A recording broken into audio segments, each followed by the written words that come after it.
yang banyak belum dipahami oleh para peternak maupun bakal peternak, bahwasanya kalau ayam betina itu tidak memerlukan jantan untuk menghasilkan telur. Loh, kok bisa?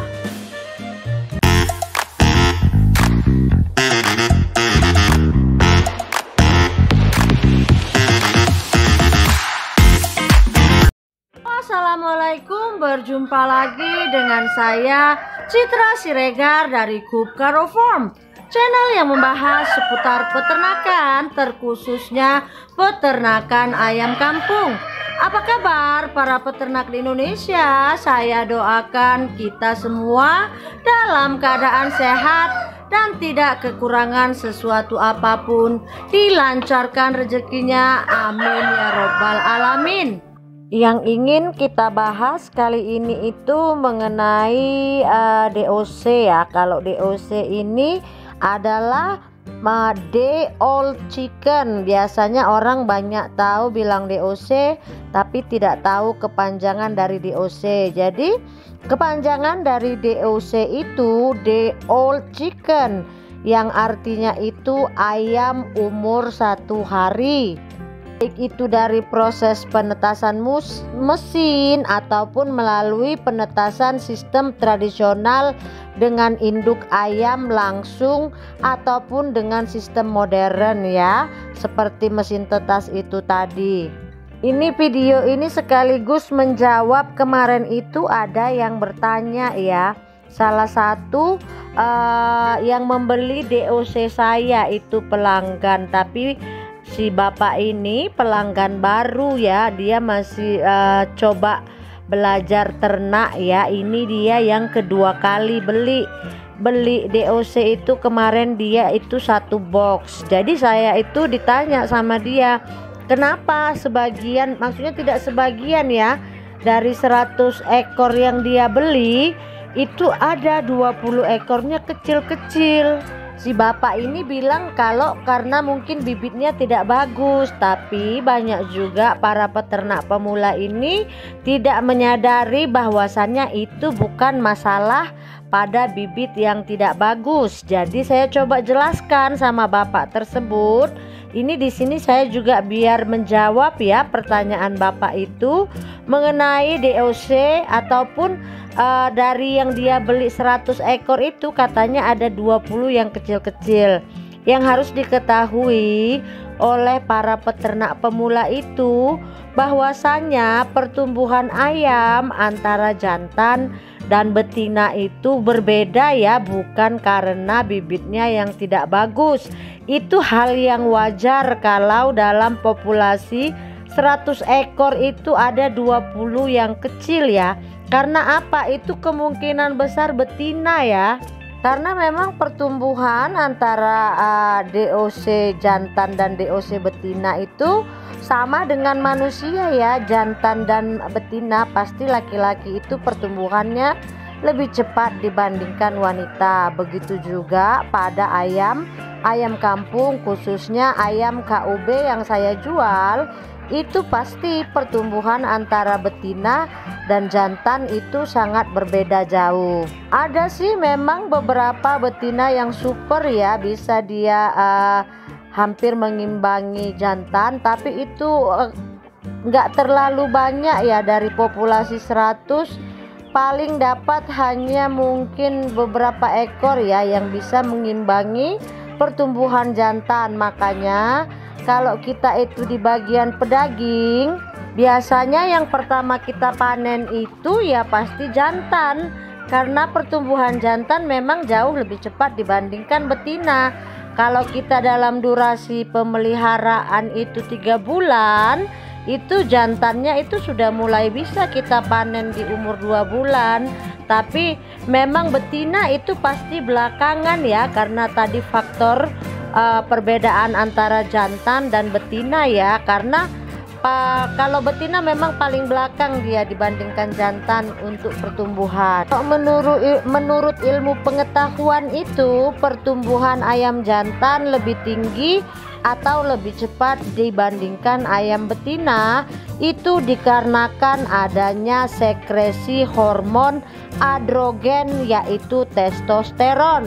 Terjadinya perbedaan kecepatan pertumbuhan karena ada pengaruh genetik dan lingkungan ya. Nah, kalau ayam jantan dia memiliki hormon testosteron yang lebih banyak, di mana hormon testosteron dapat merangsang peningkatan sekresi growth hormone atau mampu merangsang pertumbuhan yang lebih cepat dibandingkan betina tadi ya. Jadi itu juga salah satunya yang saya jelaskan sama si bapak, karena memang mereka para peternak pemula ini biasanya belum memahami ya hal yang seperti ini. Sementara kalau ayam betina ini memiliki hormon estrogen yang dihasilkan ovarium. Presentasi estrogen berbanding lurus dengan lemak tubuh. Apabila estrogen tinggi, maka lemak tubuh juga ikut meningkat ya. Lalu ada juga yang bertanya itu ya di kolom komentar, apakah ayam betina itu memerlukan jantan untuk menghasilkan telur atau bertelur? Di sini juga saya akan jawab ya. Semua ayam yang namanya ayam betina itu tidak memerlukan jantan untuk menghasilkan telur ya. Perbedaannya itu kalau dengan jantan itu telurnya bisa dibuahi sehingga bisa mendapatkan keturunan DOC ya. Sementara telur yang tidak diberi jantan itu tidak akan dibuahin. Itu dia perbedaannya. Jadi ayam betina itu akan tetap bertelur biarpun tidak ada jantan, cuma telurnya itu ya tidak fertil ya kalau tidak ada jantan. Jantan ini hanya berfungsi untuk membuahi, bukan membuat ayam betina itu bertelur. Jadi memang banyak juga itu pertanyaan peternak pemula seperti itu ya.